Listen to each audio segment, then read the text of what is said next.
ஊர்ல ஒரு சிற்பி இருந்தார்.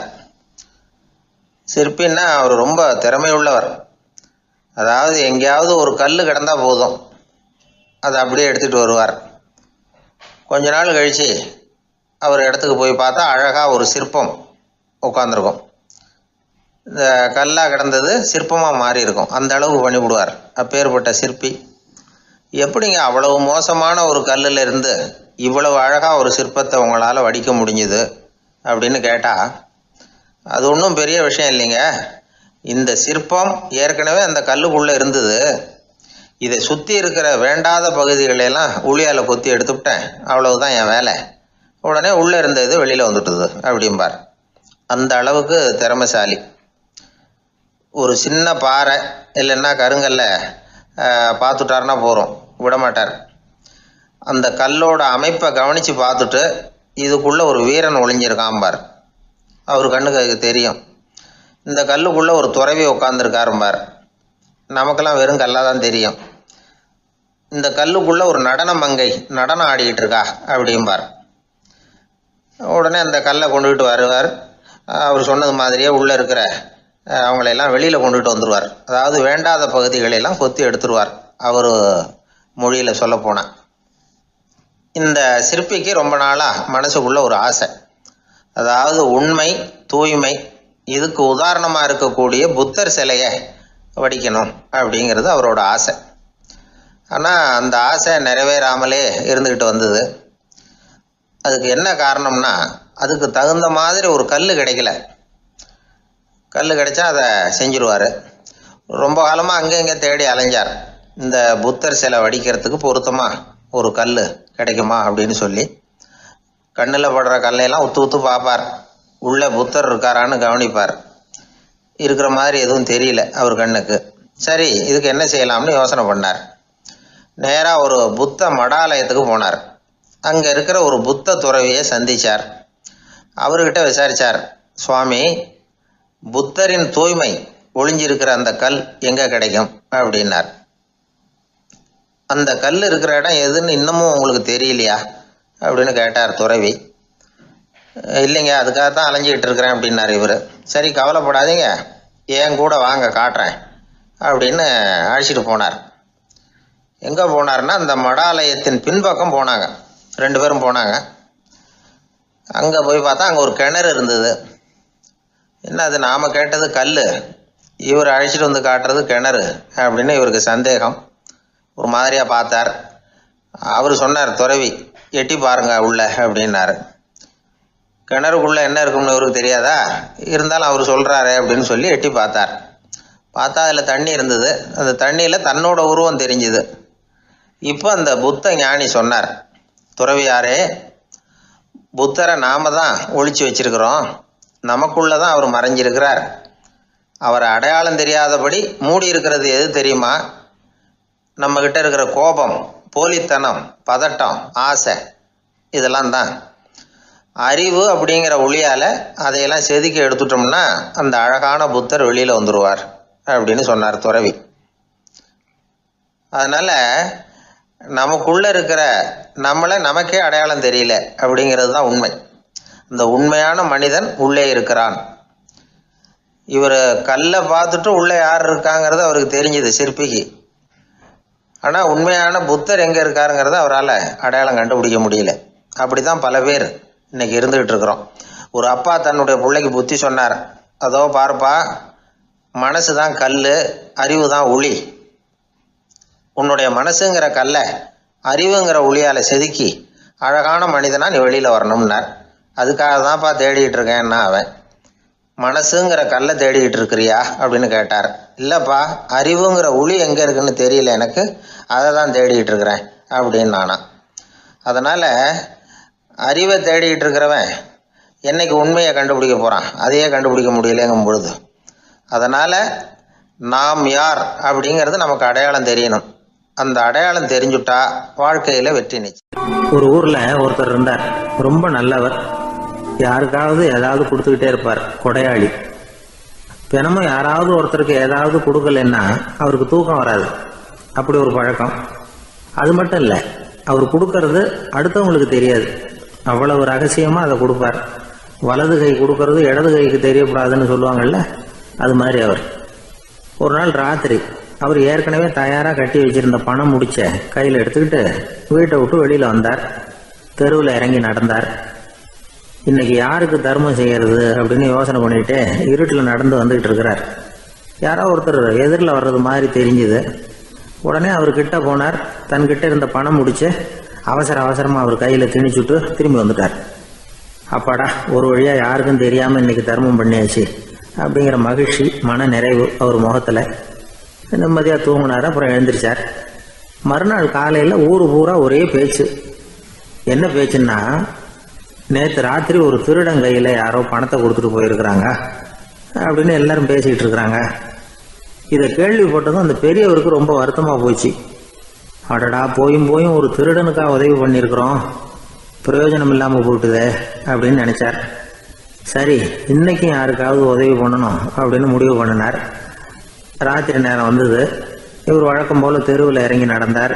கையில் பணம் முடிச்சு. எதிரில் ஒரு பெண் உருவம் மங்கலா தெரிஞ்சது. இவர் உடனே அந்த பெண்கிட்ட பணத்தை கொடுத்துட்டு திருப்தியாக திரும்பி வந்துட்டார். மறுநாள் காலையில் ஊர் பூரா என்ன பேசிக்கிட்டாங்க தெரியுமா? நேற்று ராத்திரி நெறி தவறி நடக்கிற ஒரு பெண்ணின் கையில் யாரோ பணத்தை வச்சுட்டு போயிருக்கிறாங்க அப்படின்னு எல்லாரும் பேசிக்கிறாங்க. அடடா, இன்னைக்கும் தவறுதலாக நடந்து போச்சு அப்படின்னு ஒரு வருத்தப்பட்டார்.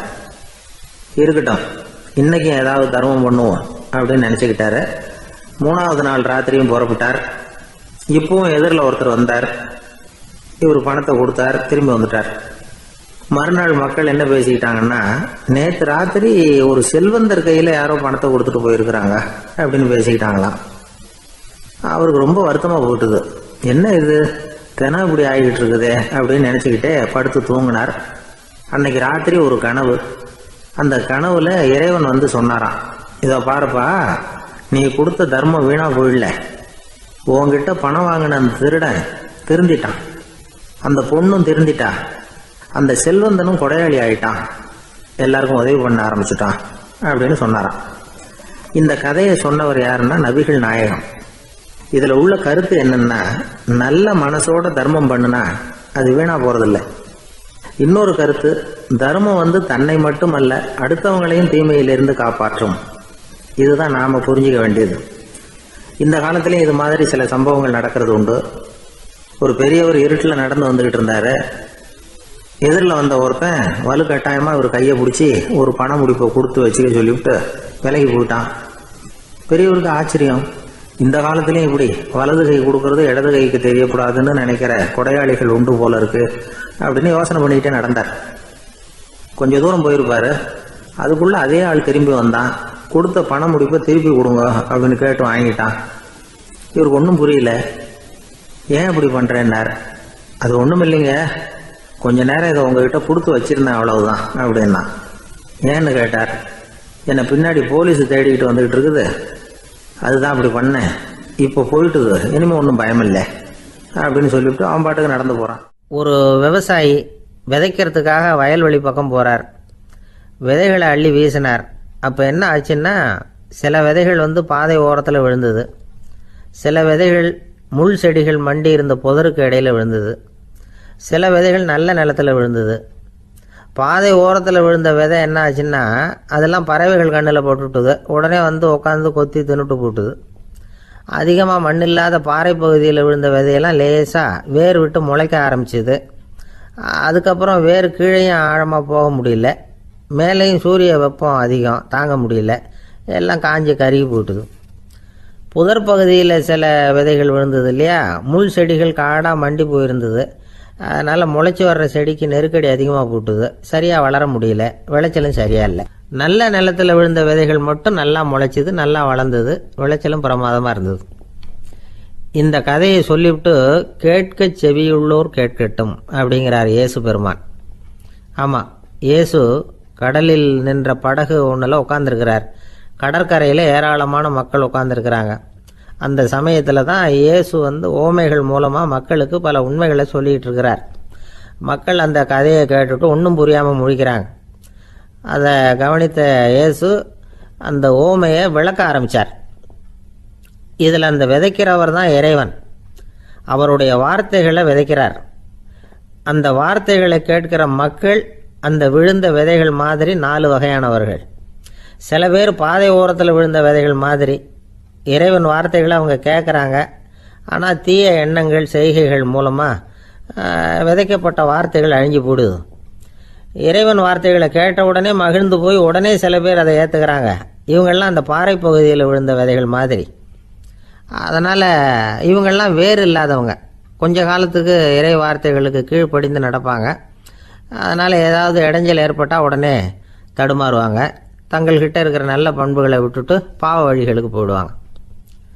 முள் செடிகளுக்கு இடையில் விழுந்த விதைகள் மாதிரி உள்ளவங்க யாருன்னா, இவங்களுக்கு உலக கவலை உண்டு, செல்வத்தின் மீது மயக்கம் உடையவர்கள், உலக ஆசைகள் இவங்களுக்குள்ளே பூந்துடுறதுனால அங்கே இருக்கிற நல்ல பண்புகள் மறைஞ்சு போயிடுது. அதனால் அவங்களும் உபயோகம் இல்லாதவங்களாக ஆயிடுறாங்க. நல்ல மனிதர்கள் நல்ல நிலத்தில் விழுந்த விதைகளுக்கு ஒப்பானவர்கள். இவங்க இறை வார்த்தையை கேட்குறாங்க, அதை ஏற்றுக்கிறாங்க, அவங்களும் நல்லபடியாக வாழுறாங்க, அடுத்தவங்களுக்கும் உபயோகமாக இருப்பாங்க. இதுதான் இயேசு சொன்ன விளக்கம். நல்ல வார்த்தைகளை கேளுங்கள், நல்ல வார்த்தைகளை ஏற்றுக்கொள்ளுங்கள், அடுத்தவங்களுக்கு உபயோகமாக இருங்க. இதுதான் பெரியவங்கள்லாம் நமக்கு சொல்லுகிற உபதேசம்.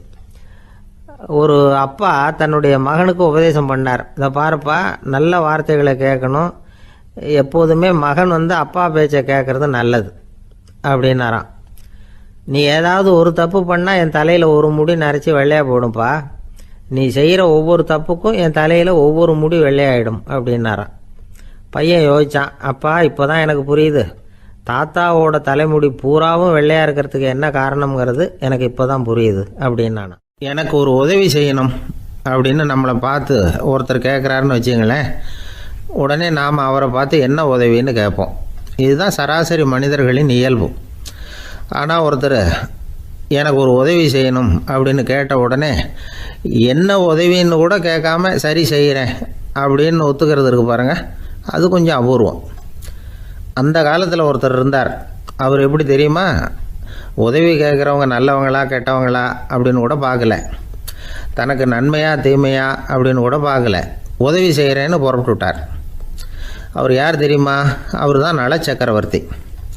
அவர் மாதிரி நாமும் உதவி கேட்குறவங்களுக்கு உடனே உதவி செய்கிறதுக்கு தயாராக இருக்கணும் அப்படின்னு சொன்னார் ஒரு ஆன்மீக பேச்சாளர். நல சரித்திரத்தை அவர் சொல்லிக்கிட்டு இருந்தார். இந்திரன், அக்னி, வருணன், யமன் இவங்க 4 பேரும் நலனை பார்த்து எங்களுக்கு நீ உதவி செய்யணும், எங்களுக்காக நீ தூது போகணும் அப்படின்னு கேட்குறாங்க. யாருக்கிட்ட தூது போகணும், என்ன காரியத்துக்காக போகணும் அப்படின்னு கேட்கணும்ல. நலன் அப்படி கேட்கவே இல்லை, உடனே சரின்னு ஒத்துக்கிறான். அதுக்கப்புறம் அவங்க விவரம் சொல்கிறாங்க, என்ன உதவி, யாருக்கிட்ட தூது போகணும் அப்படிங்கிற விவரத்தை சொல்கிறாங்க. நலனுக்கும் அப்புறம்தான் புரியுது, எந்த தமயந்தியை இவன் காதலிச்சானோ, எந்த தமயந்தின் சுயம்பரத்துக்காக இவன் போய்கிட்டு இருக்கிறானோ அந்த தமயந்தியை பார்த்து தங்களுக்காக அவகிட்ட வாதாடணும், பேசணும், தங்களில் ஒருத்தரை கல்யாணம் பண்ணிக்கும்படியாக கேட்கணும் அப்படின்னு அவங்க 4 பேரும் நலன்கிட்ட கேட்குறாங்க. இதை கேட்டதும் நலன் கொஞ்சம் கூட முகம் சுளிக்கலை, பதட்டப்படலை. நேராக தமயந்தி கிட்ட போகிறான். இந்திரன், அக்னி, வருணன், யமன் இவங்களோட சிறப்புகளை எடுத்து சொல்கிறான். இவங்களில் ஒருத்தரை கல்யாணம் பண்ணிக்கலாம் அப்படின்னு சொல்லி கேட்டுக்கிறான். ஆனால் இதுக்கு தமயந்தி சம்மதிக்கலை. சுயம்பரம் நடக்குது, அவள் நலனை தேர்ந்தெடுக்கிறான். அந்த 4 பேரும் நலனுக்கு நிறைய வரங்கள்லாம் கொடுக்குறாங்க. அதுக்கப்புறம் இப்படி போகுது கதை. இதில் நாம் கவனிக்க வேண்டியது என்னென்னா, உதவின்னு கேட்ட உடனே என்ன உதவின்னு கேட்காம சரி செய்கிறேன்னு சொன்னான் பாருங்கள், அதை கொஞ்சம் சிந்திக்கணும். செய்கிறேன்னு ஒத்துக்கிட்டதுக்கு அப்புறம் அது என்ன உதவின்னு தெரிஞ்சும் முகம் சுளிக்காமல் அதை செஞ்சான் பாருங்கள், அதையும் கொஞ்சம் சிந்திக்கணும். நம்மால் ஒருத்தர் ஒரு நண்பனை தேடி போனால் எனக்கு ஒரு உதவின்னா சரி சொல்லுன்னா, இப்போ உங்ககிட்ட 2 கார் இருந்தால் என்ன பண்ணுவேன்னா உடனே அதில் ஒன்று உங்ககிட்ட கொடுத்துருவேன்னா, அவன் உங்ககிட்ட 2 பங்களா இருந்தால் என்ன பண்ணுவேன்னா அதில் ஒன்று உங்ககிட்ட கொடுத்துருவேன்னா, உங்ககிட்ட 2 பேனா இருந்தால் என்ன பண்ணுவேன்னா அதில் ஒரு பேனாவை உங்ககிட்ட கொடுக்க மாட்டேன்னா அவன். ஏன்டா அப்படி சொல்கிறேன்னா, ஏன்னா இப்போ நிஜமாகவே என்கிட்ட 2 பேனா இருக்குது, அதனால் அப்படி சொல்கிறேன் அப்படின்னு நானா அவன். ஒரு குரு, இளம் சீடர்கள் எதிரில் உட்காந்துருக்கிறாங்க. குரு பாடம் நடத்திக்கிட்டு இருக்கிறார். சீடர்களுக்கு ஒரு ஆசை, அதாவது ஒரு முக்கியமான மந்திரத்தை நம்ம குருநாதர்கிட்ட இருந்து கற்றுக்கணும் அப்படிங்கிறது அவங்க ஆசை. அது என்ன மந்திரம்னா, இறந்தவரை உயிர்ப்பிக்கக்கூடிய புனித மந்திரம். அதாவது செத்தவங்களுக்கு மீண்டும் உயிர் உண்டாக்குகிற மந்திரம். குருவே, தயவு பண்ணி அந்த மந்திரத்தை எங்களுக்கு உபதேசிக்கணும் அப்படின்னு கேட்டாங்க. அது ரொம்ப ஆபத்தானது, அது என்னத்துக்கு உங்களுக்கு வேண்டாமேன்னாராம் குரு. எங்களுடைய நம்பிக்கை உறுதிப்படுறதுக்காகத்தான் கேட்குறோம், வேற ஒன்றும் இல்லை அப்படின்னு நாங்களாம் சீடர்கள். பக்குவப்படாத அறிவுங்கிறது ரொம்ப ஆபத்தானது அப்படின்னாராம் குரு. இது சீடர்களுக்கு புரியல. அது எப்படிங்க பக்குவப்படாத அறிவு ஆபத்தானதுன்னு சொல்றீங்க, அப்படின்னா என்ன அப்படின்னு கேட்டிருக்காங்க சீடர்கள். குரு அதுக்கு விளக்கம் கொடுத்தாராம். அந்த மந்திரத்தை எப்போ பயன்படுத்தணுங்கிறது முக்கியம். அதை அறியக்கூடிய ஞானம் ஏற்படுகிற வரைக்கும் அதை தெரிஞ்சுக்காம இருக்கிறது தான் நல்லது, இல்லைன்னா ஆபத்துன்னாராம். ஆனால் அந்த சீடர்கள் அதை கேட்குற மாதிரி இல்லை, ரொம்ப பிடிவாதம் பண்ண ஆரம்பிச்சுட்டாங்க. சரி வாங்க சொல்கிறேன்னார் குரு. எல்லாரும் வந்தாங்க. அந்த புனித மந்திரத்தை அவங்களுக்கு ரகசியமாக உபதேசம் பண்ணார். உபதேசம் பண்ணிவிட்டு அவங்களுக்கு எச்சரிக்கையும் கொடுத்தார். இந்த மந்திரத்தை நல்லா ஆராய்ச்சி பார்த்ததுக்கு அப்புறம் தான் உச்சரிக்கணும், அவசரப்பட்டு எதுவும் செஞ்சிடக்கூடாது அப்படின்னு ஒரு தடவைக்கு பல தடவை எச்சரிக்கை கொடுத்தார். சரின்னு சொல்லிவிட்டு அவங்கெல்லாம் மந்திரத்தை கற்றுக்கிட்டு எழுந்திரிச்சு போயிட்டாங்க. ஒரு நாள் அந்த சீடர்கள் எல்லாம் மணற்பாங்கான இடத்துல அப்படியே நடந்து போயிட்டு இருக்கிறாங்க. ஒரு பாலைவன பகுதி மாதிரி ஒரு இடம். அங்கே ஒரு இடத்துல எலும்புகள் குவியலாக கிடந்தது. உடனே இந்த சீடர்கள் முன்ன பின்ன யோசிக்காம, தியானமும் பண்ணாம, அந்த மந்திரத்தோட பயனை சோதிச்சு பார்க்கணும் அப்படின்னு நினச்சிக்கிட்டு அந்த மந்திரத்தை உச்சரிக்க ஆரம்பிச்சிட்டாங்க. அவ்வளவுதான். உடனே என்னாச்சு தெரியுமா? அந்த எலும்புகள் எல்லாம் ஓநாய்களாக மாறி அவங்கள துரத்த ஆரம்பிச்சுட்டுது. சீடர்கள் எல்லாம் தலைதெறிக்க ஓட ஆரம்பிச்சிட்டாங்க. ஓநாய்களும் விடலை, அவங்கள துரத்தி பிடிச்சி கடிச்சு கொதற ஆரம்பிச்சுட்டுது. அப்போதான் அந்த சீடர்களுக்கு குரு சொன்ன அறிவுரையோட அர்த்தம் புரிஞ்சுது. பக்குவப்படாத அறிவு ஆபத்தானது அப்படிங்கிறது. அதனால இதுலேருந்து நாம் தெரிஞ்சுக்க வேண்டியது என்னன்னா, நாம் நம்ம அறிவை வளர்த்துக்கிட்டா மட்டும் போதாது, அந்த அறிவை எப்போ எப்படி பயன்படுத்தணும் அப்படிங்கிற பக்குவமும் நமக்கு வரணும். அப்போ தான் வாழ்க்கை நல்லபடியாக அமையும், இல்லைன்னா இடைஞ்சல் தான். இந்த காலத்தில் சில சின்ன பிள்ளைங்களுக்கே அறிவு ரொம்ப பக்குவப்பட்டிருக்குங்கிறத உணர முடியுது. ஒரு சின்ன பையன் பள்ளிக்கூடத்தில் மார்க் லிஸ்ட் கொடுத்தாங்க, வாங்கிக்கிட்டு அவசரமாக வீட்டுக்கு ஓடினான். எதிரில் வந்த ஒருத்தர் கேட்டார், என்ன அவசரம், ஏன் இப்படி வேகமாக ஓடுறேன்னார். எங்கள் அம்மா கிட்ட அடி வாங்கணும், அதுக்காக தான் ஓடுறேன்னா. அடி வாங்கிறதுக்கா இவ்வளவு அவசரம்னார் அவர். அப்படி இல்லைங்க, நான் போகிறதுக்குள்ளே எங்கள் அப்பா வீட்டுக்கு வந்துட்டாருன்னா அவர்கிட்ட அடி வாங்க வேண்டியிருக்கும், அதை அவாய்ட் பண்ணுறதுக்காக இப்படி ஓடுறேன் அப்படின்னு நானா. அந்த பையன் ஒரு பெரிய ஆறு, அதை கடந்து அடுத்த பக்கம் போகணும். இந்த பக்கம் 8 பேர் நின்றுட்டு இருக்கிறாங்க. 8 பேரும் சேர்ந்து ஒரு குழுவா வந்திருக்கிறாங்க. இவங்க எல்லாருமே பண்டிதர்கள், குருமார்கள், அதாவது அறிவாளிகள். இவங்க எல்லாரும் அந்த ஆற்றை கடந்து அடுத்த கரைக்கு போகணும். அப்புறம் அங்கிருந்து பக்கத்துல இருக்கிற ஒரு ஊருக்கு போய் சேரணும். கரை ஓரமா ஒரு படகு கட்டி கிடந்தது, அதுல ஏறி உக்காந்தாங்க. அது மூலமா அடுத்த கரைக்கு போய் சேர்ந்தாங்க. அங்க போய் கரையேறின உடனே அவங்களுக்குள்ள ஒரு விவாதம். அறிவாளிகள் இல்லையா, அதனால ஒருத்தர் சொன்னார், இந்த படகு நமக்கு உதவி செஞ்சிருக்குது, அது செஞ்ச உதவி மூலமா தான் நாம 8 பேரும் இந்த ஆற்றை கடந்து இந்த பக்கம் வந்திருக்கிறோம்.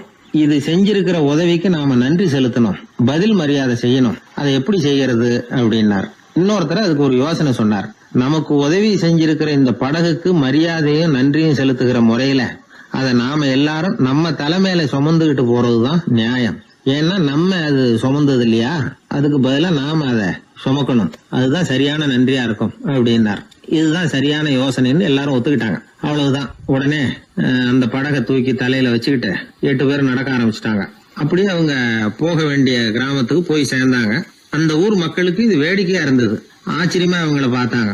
ஏங்க எதுக்காக இப்படி செய்யறீங்க அப்படின்னு கேட்டிருக்கிறாங்க. படகுங்கிறது மனிதர்களை கரை சேர்க்கறதுக்காகத்தானே இருக்குது, நாம அதை எதுக்காக சுமக்கணும், அதை ஆத்தங்கரையிலேயே விட்டுட்டு வந்திருக்கலாமே அப்படின்னாங்க. இதுக்கு அந்த 8 பேர்ல ஒருத்தர் சொன்னாராம், என்ன இப்படி சொல்றீங்க, உங்களுக்கு நன்றி உணர்வே கிடையாதா, நீங்க நன்றி கெட்டவங்களா இருக்கிறீங்க, நாங்க நன்றி உடையவர்களா இருக்கிறோம். நன்றி உடைமை அப்படின்னா என்னன்னு எங்களுக்கு தெரியும், அதனாலதான் எங்களை கரை சேர்த்த படகுக்கு நாங்க நன்றி செலுத்துறோம். இந்த படகு எப்பவும் எங்க தலைமையிலதான் இருக்கும் அப்படின்னார். இது புத்தர் சொன்ன ஒரு கதை. வழி இருக்கு பாருங்க, அதையே முடிவுன்னு நினைச்சு வாழ்நாள் பூரா புடிச்சுக்கிட்டு மனிதர்கள் துன்பப்படுறாங்க அப்படிங்கறது அவருடைய கருத்து. ஒரு மனிதன் ஜபம் பண்றான், வழிபாடு பண்றான், அது மூலமா ஒரு விழிப்புணர்வு கிடைச்சுட்டுதுன்னு வச்சுக்கோங்க. அதுக்கப்புறம் எதுக்கு அந்த ஜபமும் வழிபாடும், தூக்கி எறிஞ்சிட வேண்டியதானே. ஆனா மனுஷன் அப்படி பண்றது இல்ல, வழிபாட்டையே லட்சியமா வச்சுக்கிட்டு அதையே கெட்டியா புடிச்சுக்குவான். அந்த ஜபத்துக்கு அவன் ஒரு கைதி ஆயிடுறான். அதனால அதை விட்டுட்டு அவனால வெளியில வர முடியல. வழிபாடு மூலமா சாதிச்சுடலாம் அப்படின்னு நினைக்கிறது தப்பு அப்படிங்கிறார் ஓஷோ. ஜபம்ங்கிறது ஒரு முள். காலில் குத்துன முள்ளை எடுக்கிறதுக்கு இன்னொரு முள்ளை பயன்படுத்துறோம். முள்ளை எடுத்தாச்சு, அப்புறம் என்ன, 2 முள்ளையும் வீசி எறிஞ்சிட வேண்டியது தானே. 2 முள்ளுக்குமே இனிமே பிரயோஜனம் இல்லை. பழைய முள் இருந்த இடத்துல புதிய முள்ளை குத்தி வச்சா வலிதான் தொடரும். அப்படி செய்யறவன் முட்டாள். ஆனா இப்படிப்பட்ட முட்டாள்களுக்கு உலகத்துல பஞ்சமே இல்லைங்கிறார் அவர். அதனால வழிபாடு ஜபம் அப்படின்னு எல்லாம் சொல்றோமே, அதையெல்லாம் கூட விழிப்புணர்வோட பயன்படுத்தணும். நம்ம ஆள் ஒருத்தன், அவன் என்னன்னா காலில் ஒரு முள்ளை தைச்சுக்கிட்டான், இன்னொரு முள்ளால அதை எடுத்துக்கிட்டு இருக்கிறான். ரொம்ப நேரமா முயற்சி பண்ணிட்டு இருந்தான். கடைசியா அப்பாடா எடுத்தாச்சு அப்படின்னு சொல்லிவிட்டு மறுபடியும் முள் எடுக்க ஆரம்பிச்சான். என்னப்பா இது, அதுதான் முள்ளை எடுத்துட்டிய, அதுக்கப்புறம் என்னத்துக்கு முயற்சி பண்ணிட்டு இருக்கிறேன்னு கேட்டாங்க. இதுக்கு அவன் சொல்றான், ஏற்கனவே தச்சிருந்த முள்ளை எப்பவோ எடுத்துட்டேன், அதை எடுக்கிறதுக்காக உபயோகப்படுத்திக்கிட்டு இருந்தேனே இன்னொரு முள்ளு, அது இப்போ உள்ள மாட்டிக்கிட்டு இருக்குது, அதனாலதான் மறுபடியும் முதல்ல இருந்து ஆரம்பிக்கிறேன் அப்படின்னா. இப்படி வாழ்க்கையில முதல்ல இருந்து ஆரம்பிக்கிறவர்களும் அதிகம், முதல்லயே இருந்துகிட்டு இருக்கிறவங்களும் அதிகம். வாழ்க்கையில படிப்படியா முன்னேறணும், வாழ்க்கையை புரிஞ்சுக்கிட்டு முன்னேறணும். அதுக்கு இந்த பெரியவர்கள் சொல்லுகிற தத்துவத்தை எல்லாம் சரியா புரிஞ்சுக்கிட்டு அது பிரகாரம் நாம நட. ஒரு ஊர்ல ஒரு பெரியவர் இருந்தார். ஒரு நாள் அவரை தேடி ஒருத்தர் வந்தார். ஐயா, நான் கடவுளை பரிபூர்ணமா நம்புறேன் அப்படின்னார். சரி, அந்த நம்பிக்கை உனக்கு எப்படி வந்ததுன்னு கேட்டார் இவர். அவர் சொல்ல ஆரம்பிச்சார். ஐயா, எனக்கு கல்யாணம் ஆகி 10 வருஷம் ஆச்சு, ஆனாலும் குழந்தை பாக்கியம் இல்லை. அதுக்கு என்ன காரணமாக இருக்கும்னு நான் யோசனை பண்ணிகிட்டு இருந்தப்போ நண்பர் ஒருத்தர் ஒரு ஆலோசனை சொன்னார். உனக்கு மதப்பற்று இல்லை, எந்த கடவுளையுமே நம்ப மாட்டேங்கிற, அதுதான் காரணம். கடவுளை நம்பு, உனக்கு குழந்தை பாக்கியம் கிடைக்கும் அப்படின்னார். அவர் அப்படி சொன்னாரே தவிர எனக்கு சந்தேகம்தான். இருந்தாலும் அவர் சொன்னபடியும் நடந்து தான் பார்ப்போமே அப்படின்னு முடிவு பண்ணேன். கடவுளை நம்ப ஆரம்பித்தேன். அந்த வருஷமே அழகான ஆண் குழந்தை பிறந்தது. எல்லாம் இறைவன் அருள் அப்படின்னார். இவர் இப்படி சொன்னதை கேட்டதும் அந்த பெரியவர் சொன்னார், நீ சொல்றதெல்லாம் சரிதான், இருந்தாலும் இந்த காலத்தில் எந்த ஒரு காரியமாக இருந்தாலும் அதை சோதனை செஞ்சு பார்த்துட்டு தான் ஒரு முடிவுக்கு வந்து சேர முடியும். அறிவுபூர்வமான முடிவு அதுவாக தான் இருக்கும். அறிவியல் சோதனைகள் அப்படித்தான். ஒரு குறிப்பிட்ட விஷயத்தை பற்றி எத்தனை தடவை சோதனை பண்ணாலும் ஒரே முடிவு தான் கிடைக்கணும், அதுதான் சரியாக இருக்கும். அதனால் இப்போ மறுபடியும் ஒரு சோதனைன்னார். என்ன செய்யணும் அப்படின்னு கேட்டார் இவர். கடவுள்கிட்ட ஒரு பெண் குழந்தை வேணும்னு கேளு. முதல்ல ஆண் குழந்தையை கொடுத்தது மாதிரியே இப்போ ஒரு பெண் குழந்தையையும் கொடுக்குறாரா பார்க்கலாம் அப்படின்னார். சரின்னு சொல்லி இவர் அதே மாதிரி முயற்சி பண்ணினார். அதுக்கப்புறம் அவர் இந்த பெரியவர்கிட்ட வரவே இல்லை. கொஞ்ச காலம் கழித்து இவரே அவரை தேடிக்கிட்டு போய் கதவை தட்டினார். அவர் கதவை திறந்தார். என்ன ஆச்சு, கடவுள் கண் திறந்தாரா அப்படின்னு கேட்டார். அவர், அந்த சமாச்சாரம்லாம் நமக்கு வேணாம் சார், முதல் தடவை அது ஏதோ தற்செயலா ஏற்பட்ட ஒரு சாதகம். இப்போ நீங்கள் 2வது தடவை சொன்ன பிறகு தினமும் கடவுளை வேண்டிக்கிட்டு தான் இருக்கிறேன், ஒன்றும் நடக்கலை அப்படின்னார் ரொம்ப விரக்தியா. ஒரே ஒரு தோல்வியில் உங்கள் நம்பிக்கையெல்லாம் பறந்து போயிடுது பார்த்தீங்களா அப்படின்னார் அந்த பெரியவர். எல்லாம் நல்ல விதமாக நடக்கிற வரைக்கும் நம்பிக்கை, எதிர்பார்த்தது தோல்வியில் முடிஞ்சுட்டுதுன்னா அவநம்பிக்கை. மற்றவர்கள் பேரில் வைக்கிற நம்பிக்கை எந்த நேரத்திலையும் விவகாரமாகி விடக்கூடிய சாத்தியம் உண்டு.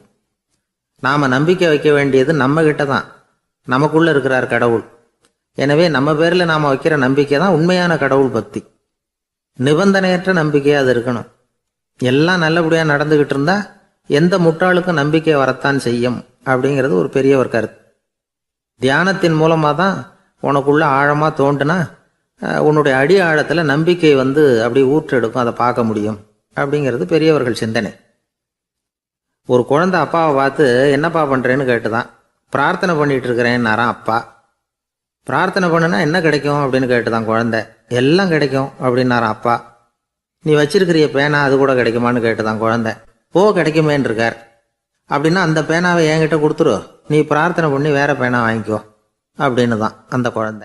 என்னை விட யோகியம் இந்த உலகத்தில் வேற யாரும் இல்லை சார் அப்படின்னார் ஒருத்தர். அவரை விட அயோக்கியன் வேற யாரும் இருக்க முடியாதுங்கிற முடிவுக்கு கேட்டவங்க வந்துட்டாங்களாம். மனுஷனுக்கு இருக்கிற ஒரு மிகப்பெரிய குறையே தன்கிட்ட இருக்கிற குறை அவனுக்கு தெரியாமல் போகிறது தான். ஆனால் அடுத்தவங்கிட்ட இருக்கிற குறை இவனுக்கு தெளிவாக தெரிஞ்சிடும். ஒரு ஒட்டகம் ஒரு கொக்கை பார்த்து ஒரு கேள்வி கேட்டுதான். என்ன கேள்வி தெரியுமா? உன் கழுத்து ஏன் இப்படி வளைஞ்சி போயிருக்குது அப்படின்னு கேட்டிருக்கு. இதுக்கு உடம்பே வளைச்சல். இது போய் கொக்கை கிண்டல் பண்ணுது. இன்னைக்கு மனித சுபாவமும் கிட்டத்தட்ட இப்படித்தான் இருக்குது. இந்த உலகத்தில் குறையில்லாத மனிதர்கள் யாரும் கிடையாது, நாம உள்பட. அப்படிங்கிறத முதல்ல நாம் நல்லா புரிஞ்சுக்கணும். ஒரு ஊரில் ஒரு விற்பனை நிலையம் இருந்தது. செல்ல பிராணிகளை விற்பனை செய்கிற நிலையம் அது. நாய், கிளி, பூனை இப்படி நிறைய வச்சு விற்பனை பண்ணிகிட்டு இருக்கிறாங்க. நாய்க்குட்டி விற்பனை செய்கிற பகுதியில் ஒரு சிறுவன் நின்றுக்கிட்டு இருந்தான். விற்பனை செய்கிற ஆளுகிட்ட விலை கேட்டுக்கிட்டு இருந்தான். அதுவும் இருக்குதே, அந்த நாய்க்குட்டி என்ன விலை அப்படின்னு கேட்டானா. 1000 ரூபா அப்படின்னாரான். சரி, அது வேணாம், இது என்ன விலைன்னு இருக்கான். 500 ரூபா அப்படின்னாரான். இந்த சின்ன பையன் கையில் வச்சுருந்தது வெறும் 50 ரூபா தான். அதனால் இதை விட குறைச்சலாக கிடைக்குமான்னு பார்த்துருக்கான். அந்த கடையில் ஒரு மூலையில் சரியாக கவனிக்கப்படாமல் ஒரு நாய்க்குட்டி படுத்து கிடந்தது. பாவமாக கத்திக்கிட்டு இருந்தது. அதை பார்த்ததுமே இவனுக்கு அது ரொம்ப பிடிச்சி போச்சு. உடனே அந்த கடைக்காரரை பார்த்து, அதுவும் அந்த மூலையில் படுத்து கிடக்குதே அந்த நாய்க்குட்டி என்ன விலை அப்படின்னு கேட்டிருக்கான். தம்பி, அது ஒரு கால் ஊனம், அதனால் அது உன்னோட குதித்து விளையாடவோ ஓடுறதோ அதால் முடியாத காரியம் அப்படின்ட்டுருக்கார் அவர். அது தெரிஞ்சுதாங்க கேட்குறேன், அதோட விலை என்ன, அதை மட்டும் சொல்லுங்களேன் அப்படின்ட்டுருக்கான். தம்பி, இது கால் ஊனம் உள்ள ஒரு நாய். இதை போய் காசு கொடுத்து வாங்கிறதுக்கு யாராவது பிரியப்படுவாங்களா? இதை நான் உனக்கு இலவசமாகவே தர்றேன், எடுத்துகிட்டு போ அப்படின்னாரான். இதை கேட்டதும் அந்த சிறுவனுக்கு கோபம் வந்துட்டு தான். நீங்கள் ஒன்றும் சும்மா கொடுக்க வேணாம், இந்தாங்க 50 ரூபா, இதை வச்சுக்கிட்டு நாய்க்குட்டியை கொடுங்க அப்படின்ட்டுருக்கான். அவருக்கு ஒன்றும் புரியல, ஆச்சரியமாக இருந்தது. சரின்னு பணத்தை வாங்கிட்டு நாய்க்குட்டியை தூக்கி கொடுத்தார். அந்த சிறுவன் அந்த நாய்க்குட்டியை 2 கையாலையும் வாங்கினா, மார்போட பிரியமாக சேர்த்து அணைச்சிக்கிட்டான். தெருவில் இறங்கி நடக்கிறான். அப்படி நடக்கும்பொழுது தான் பார்க்குறார், கடைக்காரர் ஆச்சரியமாக அவனை பார்க்குறார். அப்போ தான் அவருக்கு ஒரு விஷயம் புரியுது. அந்த சிறுவன் தெருவில் நாய்க்குட்டியை மார்போடு அணைச்சிக்கிட்டு விந்தி விந்தி நடந்து போய்கிட்டு இருக்கிறான். ஆமாம், அவனுக்கும் ஒரு கால் ஊனம். இந்த நாய்க்குட்டியை யாருமே வாங்க மாட்டாங்கன்னு நினச்சிக்கிட்டு இருந்தார். குறையுள்ள அதுக்கும் ஒரு எஜமானன் கிடைச்சுட்டான்.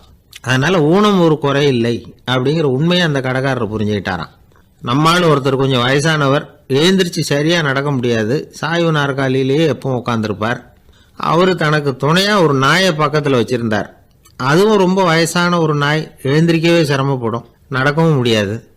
அவர் பக்கத்துலேயே இதுவும் சோர்ந்து போய் படுத்து கிடக்கும். அந்த பெரியவரை பார்க்க வந்த ஒருத்தர் கேட்டார், ஏங்க, ஒரு சின்ன பையனை உங்களுக்கு துணையாக வச்சுக்கப்படாதா?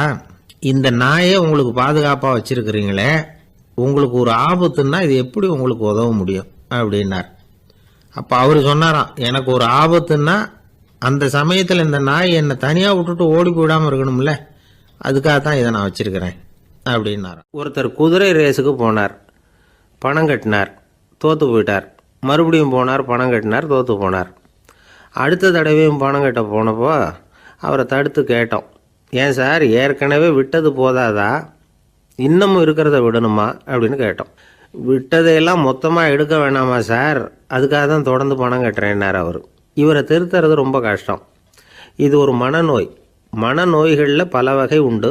மனநோய்கள் பிரிவு அட்டவணையில் சூதாட்டம்ங்கிறது அவதியுறும் நோய் அப்படிங்கிற தலைப்பில் வருது. சூதாட்டம் 2 வகைப்படும்னு சொல்கிறாங்க உளவியல் நிபுணர்கள். ஒரு வகை எப்படின்னா, நண்பர்களோடு சேர்ந்துக்கிட்டு மகிழ்ச்சியும் கிளர்ச்சியும் அடையிறதுக்காக ஈடுபடுறது, பிரச்சனைகளை தீர்க்கறதுல ஒரு ஆர்வம், கேளிக்கைக்காக கொஞ்சம் விட்டு பிடிக்கிறது அப்படிங்கிற மனுஷனுடைய அடி மனசில் உள்ள விபரீத பிணைய சுபாவம், இதெல்லாம் அதுக்கு காரணம்.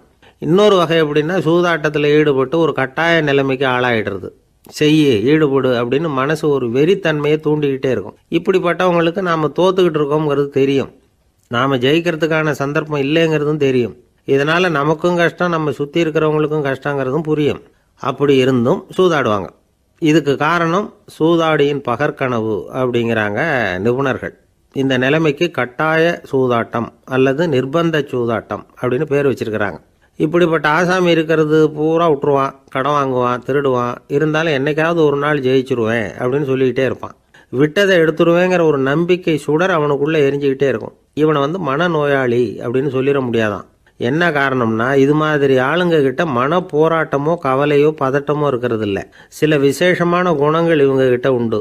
எதிர்ப்பு உணர்ச்சி, சிறுபிள்ளைத்தனம், சட்டத்திட்டங்களையும் சம்பிரதாயங்களையும் உட தெரியாத மனப்போக்கு, பொறுப்பில்லாத தன்மை, நெறி தவறி நடக்கிறது எல்லாம் இவங்ககிட்ட உண்டு. ஆனால் வெளிப்பார்வைக்கு ரொம்ப சிநேகமாக இருப்பாங்க, அன்பாக இருப்பாங்க, அப்படி இருக்கிறதாக காட்டிக்குவாங்க. ஆதாயம், சுயலாபம் இதெல்லாம் கருதி தான் பழகுவாங்க. இவங்க கேட்குறப்ப நாம் பணம் கொடுக்கலன்னு வச்சுக்கோங்க, நம்மளை கை விட்டுருவாங்க. நம்ம மேலே அபாண்டமாக பழி சுமத்துறது கூட தயங்க மாட்டாங்க. தங்களுடைய சூதாட்ட நடவடிக்கைகளுக்கு சாதகமான காரணங்களை சொல்லிகிட்டு இருப்பாங்க. நீ வேணும்னா பாரு, ஒரே நாளில் நான் இழந்ததையெல்லாம் மீட்டு லட்சாதிபதி ஆறேன்னா இல்லையா பாரு அப்படிம்பாங்க. தோற்று போகிறத ஒரு படிப்பினையாக இவங்க எடுத்துக்கிறதே இல்லை. தோற்று போகிறதுலேயே இவங்களுக்கு ஒரு அலாதியான சுகம். தனக்குத்தானே துன்பத்தை வரவழைச்சிக்கிட்டு இன்பம் அடையிறதுக்கு தன்வதை சுகம் அப்படின்னு பேர். இவங்கெல்லாம் அந்த ரகம். சில பேர் எப்படி தெரியுமா, மந்திர எண்ணங்களை வரவழைச்சிக்கிறது, சூதாடுறதுக்காக ஆஃபீஸில் கையாடல் பண்ணுறது, அடுத்தவங்க கிட்டேருந்து திருடுறது. இந்த மந்திர எண்ணம் தீவிரமாச்சுன்னா ஒரு மாதிரியாக பேச ஆரம்பிச்சிருவாங்க. தோல்வி தான் சார் வெற்றிக்கு முதல் படியும்பாங்க. தன்னால் பகடக்காய்களையும் குதிரை ஓட்டிகளையும், அதாவது இந்த ஜாக்கிகள், அதெல்லாம் கட்டுப்படுத்த முடியுங்கிற பித்து நிலைக்கு இவங்கெல்லாம் தள்ளப்பட்டுருவாங்க. சில சூதாடிகள் ஆராய்ச்சி பார்த்ததில் என்ன தெரிய வந்தது தெரியுமா, அவங்கெல்லாம் குழந்தை பருவத்தில் அன்புக்காக ஏங்கினவங்களாம், புறக்கணிக்கப்பட்டவங்களாம், உதவிகளை பெற முடியாதவங்க, இப்படிலாம் இருந்திருக்கிறாங்க. இவங்க வளர வளர மற்றவங்க சௌகரியம் பற்றி அக்கறை இல்லாதவங்களாக ஆயிடுறாங்க. அதிர்ஷ்ட தேவதை தன்னோடு இருக்கிறாங்க அப்படிங்கிற அசையாத நம்பிக்கை இவங்களுக்கு. இவங்களை திருத்துறது ரொம்ப கஷ்டம்.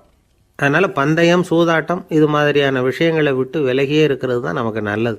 ஒரு ஆள் சொன்னான், என்னுடைய குதிரை வேகமாக ஓடுறதுக்கு என்ன வழி அப்படின்னு கால்நடை மருத்துவர்கிட்ட யோசனை கேட்டேன். அவர் ஒரு பாட்டில் நிறைய மாத்திரைகளை கொடுத்து தினம் 2 மாத்திரை வீதமாக கொடுக்க சொன்னார். முதல் நாள் 2 மாத்திரையை கொடுத்துட்டு அது மேலே ஏறி உட்கார்றதுக்கு போனேன். அவ்வளவுதான். அதுக்குள்ளே அது அம்பு மாதிரி பாஞ்சு ஓடி போச்சு. நான் இன்னும் உட்காரவே இல்லை, அதுக்குள்ளே பாஞ்சு ஓடி போச்சு அப்படின்னா. அடடா, அப்புறம் நீங்கள் என்ன பண்ணீங்க அப்படின்னு கேட்டாங்க. என்ன பண்ணுறது, மீதி மாத்திரை பூராவே நான் முழுங்கி விட்டு அதுக்கப்புறம் துரத்தி பிடிச்சி அது மேலே ஏறி உட்காந்தேன் அப்படின்னா அவன். ஒருத்தன் கூட நாம் சண்டை போடுறோம், அதில் நாமளே ஜெயிச்சு விட்றதா வச்சுக்குவோம். நம்ம மனசுக்கு சந்தோஷமாக தான் இருக்கும், இருந்தாலும் உள் மனசில் ஒரு பயமும் உண்டாகலாம். தோற்று போனவன் சும்மா இருப்பானா, அவன் மறுபடியும் எப்போ சந்தர்ப்பம் வரும்னு எதிர்பார்த்துக்கிட்டு தானே இருப்பான். அதனால வெற்றியின் ஒரு பக்கம் சந்தோஷமா இருந்தாலும் இன்னொரு பக்கம் பயமா தான் இருக்கும். ஒரு மன்னன் இருந்தான், நிறைய பேரோட அவன் சண்டை போட்டான், ஜெயிச்சான், பல நாடுகளை வென்றான். அதனாலேயே அவன் மனசுக்குள்ள ஒரு பயம் உண்டாயிட்டுது. பகை மன்னர்கள் எல்லாம் படையெடுத்துக்கிட்டு வந்துட்டா என்ன பண்றது அப்படிங்கிற பயம். எல்லாரும் இப்ப இருக்கிற இந்த மாளிகையை கைப்பற்றிக்கிட்டா என்ன பண்றது அப்படின்னு யோசனை பண்ணா நடுங்க ஆரம்பிச்சிட்டான். ஏன் ஒரு மாதிரியா இருக்கிறீங்க அப்படின்னு கேட்டார் அமைச்சர். இவன் விவரத்தை சொன்னான். 2 பேருமா சேர்ந்து ஒரு திட்டம் போட்டாங்க. அதன் பிரகாரம் ஒரு பெரிய மாளிகை ஒண்ண புதுசா கட்டினாங்க. அதுக்கு ஜன்னல்லாம் எதுவும் கிடையாது. உள்ள போறதுக்கு வெளியில வர்றதுக்கு ஒரே ஒரு கதவு மட்டும்தான் உண்டு. அதை தவிர அந்த மாளிகைக்கு வேற எந்த வழியும் கிடையாது. ஒரு சின்ன துவாரம் தெரிஞ்சா கூட அதையும் சுத்தமா அடைச்சுட்டாங்க. ஒரே ஒரு கதவு வச்சானே, அந்த வழியை பாதுகாக்கிறதுக்கும் ஏராளமான வீரர்களை காவலுக்கு நிறுத்தி வச்சிருக்கிறாங்க. இவ்வளவும் பண்ணி முடிச்சதுக்கு அப்புறம் தான் அந்த மன்னனுக்கு மனசு திருப்தியா இருந்துதான். ஒரு நாள் அந்த ராஜாவும் அமைச்சரும் அந்த ஒரு கதவு வழியா வெளியில வந்திருக்கிறாங்க மெதுவா. என்ன அமைச்சரே, எப்படி நம்ம ஏற்பாடு அப்படின்னு அட்டகாசமா சிரிச்சுக்கிட்டே கேட்டானா ராஜா. அபாரம்னார் அமைச்சர். அவர் வேற என்ன சொல்லுவார். இவங்க 2 பேரும் இப்படி பேசிக்கிட்டதை அங்க வீதி ஓரமா உட்கார்ந்து இருந்த ஒரு பெரியவர் கேட்டுவிட்டு அவரு சிரிச்சாராம். அவரு சிரிக்கிறத பார்த்தும் மன்னனுக்கு கோவம் வந்துட்டுது. அதை பார்த்ததும் ஏன்பா சிரிக்கிறேன்னு கேட்டிருக்கார். அதுக்கு அந்த பெரியவர் சொன்னாராம், ரொம்பவும் புத்திசாலித்தனமா தான் இந்த மாளிகையை கட்டி இருக்கிறீங்க, ரொம்ப பாதுகாப்பா தான் இருக்குது, இருந்தாலும் ஒரு குறை தெரியுதுன்னார். என்னன்னு கேட்டார் அவரு. வேற வழியே வைக்காம மாளிகை கட்டின நீங்க என்னத்துக்காக ஒரே ஒரு வழி மட்டும் வச்சிருக்கிறீங்க, அந்த வழியா எதிரிகள் நுழைஞ்சுட்டா என்ன பண்ணுவீங்க அப்படின்னார். என்ன பண்றதுன்னார் அவரு. அதையும் ஒரு கருங்கல் சுவர் எழுப்பி சுத்தமா அடைச்சு விடுங்க, அதுதான் நல்லது. அதுக்கப்புறம் எதிரிகள் பயம் கொஞ்சம் கூட இல்லாம நீங்க உள்ள உட்காந்துக்கலாம், அதுதான் ரொம்ப பத்திரம் அப்படின்னார். மன்னன் யோசனை பண்ணி பார்த்தான். பளிச்சுன்னு ஒரு யோசனை தோணுச்சு. அது சரி, நீங்க சொல்றது மாதிரி அந்த ஒரு வழியையும் அடைச்சுட்டா இந்த மாளிகைங்கிறது ஒரு கல்லறை மாதிரி ஆயிடுமே அப்படின்னாராம். இப்ப மட்டும் இது எப்படி இருக்குதுன்னு நினைக்கிறீங்க, கல்லறை மாதிரி தானே இருக்குது அப்படின்னார் பெரியவர். எதிரி உங்களை சாகடிக்கலைன்னாலும் நீங்களா ஒரு நாள் சாகத்தானே போறீங்க அப்படின்னார். அதுக்கப்புறம் கொஞ்சம் விளக்கமும் கொடுத்தார். உங்க மாளிகையில எவ்வளவு ஜன்னல்களும் கதவுகளும் இருக்குதோ அந்த அளவுக்கு வெளி உலகத்தோட உங்களுக்கு தொடர்பு இருக்கு, அந்த அளவுக்கு உங்க வாழ்க்கையில ஒரு இயக்கம் இருக்குது. கதவுகளை மூட மூட வாழ்க்கையும் அடப்பட்டு போடும். நான் கூட ஒரு காலத்துல மாளிகையில தான் இருந்தேன். அதோட சுவர்கள் இருந்ததுல அதை எவ்வளவுதான் தள்ளி தள்ளி போட்டாலும் என்னுடைய வாழ்க்கைக்கு அதெல்லாம் ஒரு எல்லை கோடுகள் மாதிரி தெரிஞ்சுது. அதை உணர்ந்தேன். வாழ்வுக்கு எல்லையே இருக்கக்கூடாதுன்னு நினைச்சேன். அதனால தான் இப்படி வந்து இங்க உட்காந்துட்டேன். இப்ப என்னுடைய வாழ்வுக்கு வானம்தான் கூரை, இந்த நிலம்தான் என்னுடைய மாளிகை. இப்பதான் வாழ்க்கையை வந்து முழுமையா என்னால உணர முடியுது, அனுபவிக்க முடியுது அப்படின்னாரு அந்த பெரியவர். அந்த அரசர் ஒரு பெரிய தத்துவத்தை புரிஞ்சுக்கிட்டாராம். தன்னோட மாளிகைக்கு நிறைய ஜன்னல்களையும் கதவுகளையும் வைக்க சொல்லி உத்தரவு போட்டாராம். இப்படி ஒரு கதை உண்டு. ஒரு சுடுகாட்டுல ஒரு கல்லறைக்கு மேல கால் போட்டுக்கிட்டு உட்காந்துக்கிட்டு இருந்தான் ஒருத்தன். அந்த வழியா போன ஒருத்தர் அவனை பார்த்து கேட்டாராம், ஏப்பா இப்படி பேய் பிசாசு நடமாடுற இந்த மயானத்துக்கு வந்து கல்லறைக்கு மேல உட்கார்ந்துருக்கிறியே அப்படின்னு கேட்டாராம். எவ்வளவு காலம் தாங்க உள்ளேயே இருக்கிறது, ஒரே புழுக்கமா இருந்தது, அதுதான் காத்து வாங்கலாம்னு வெளியில வந்து உட்கார்ந்துருக்கிறேன் அப்படின்னு நானா. ஒரு அழகான கடற்கரை, சுற்றுலா பயணிகள் நிறைய பேர் அங்கே வந்து போகிறது வழக்கம். சனி ஞாயிறு கூட்டம் அதிகமாக இருக்கும்.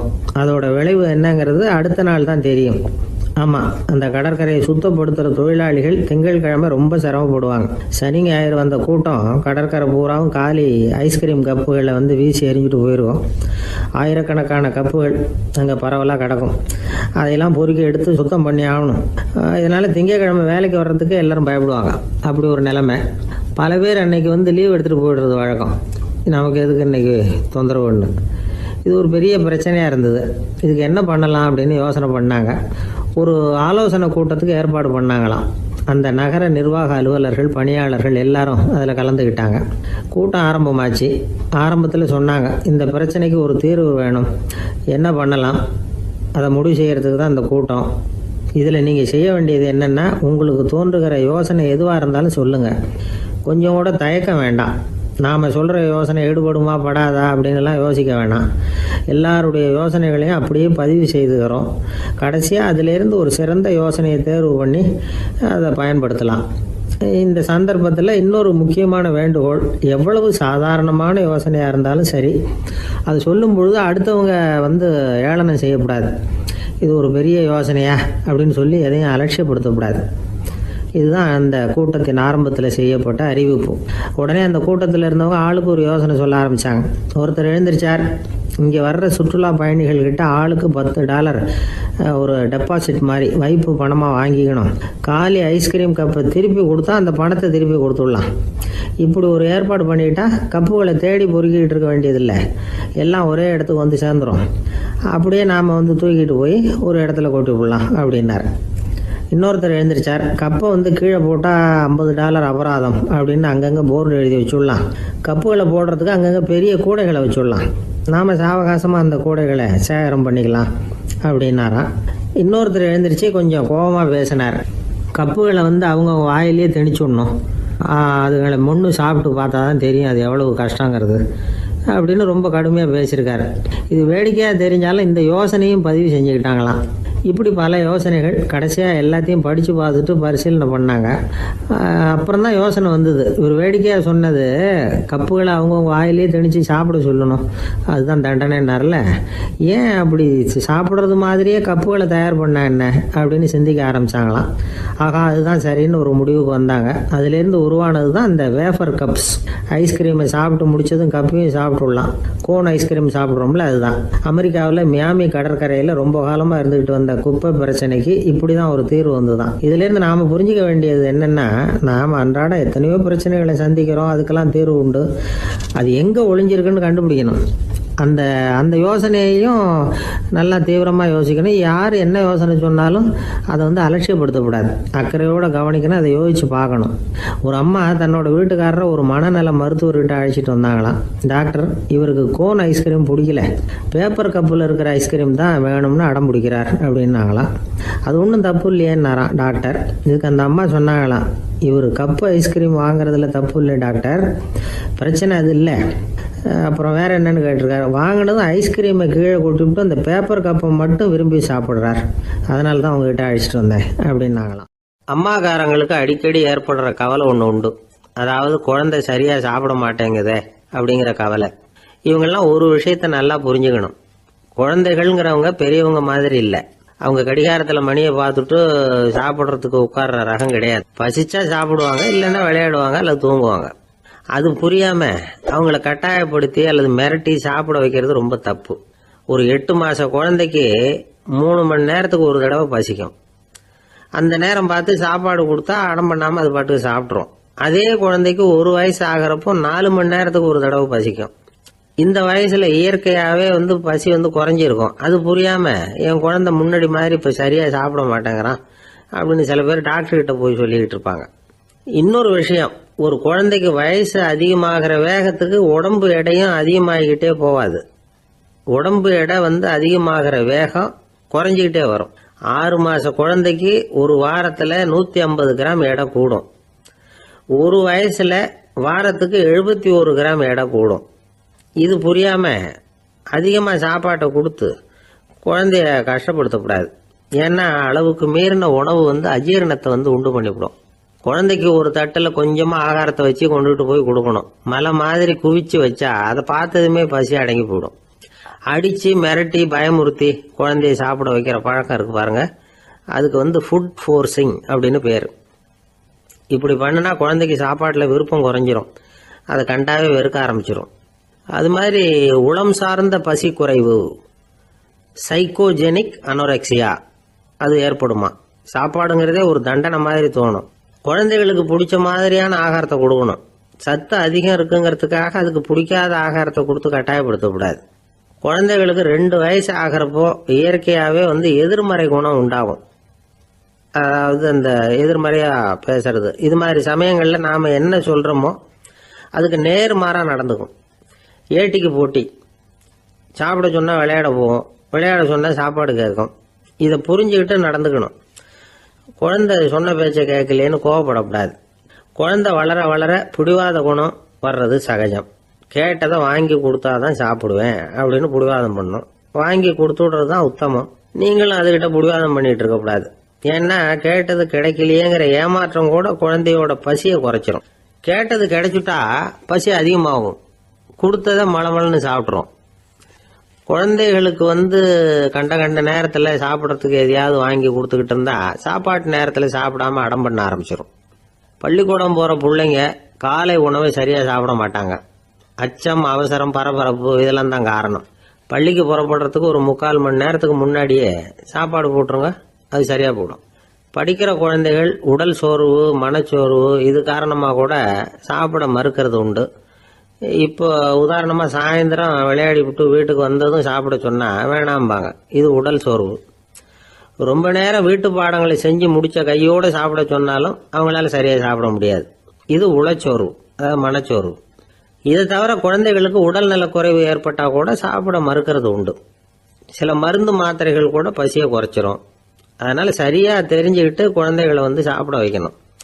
அது புரியாமல் கையில் சாப்பாட்டு தட்டை வச்சுக்கிட்டு குழந்தைகளை விரட்டிக்கிட்டு அலையக்கூடாது.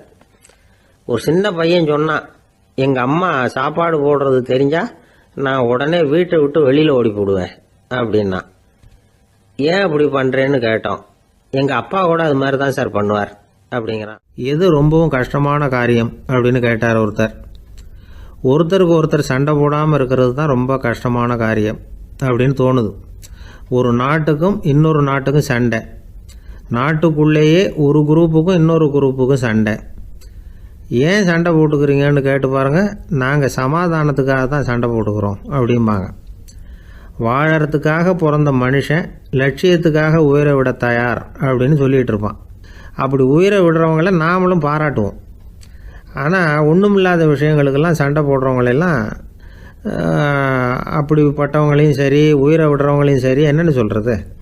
யுத்தங்களாலேயும் சண்டைகளாலேயும் நாம் அடையிறது என்னங்கிறது ஒரு பக்கம் இருக்கட்டும், இழக்கிறது என்ன தெரியுமா? ஏராளமான உயிர்கள்.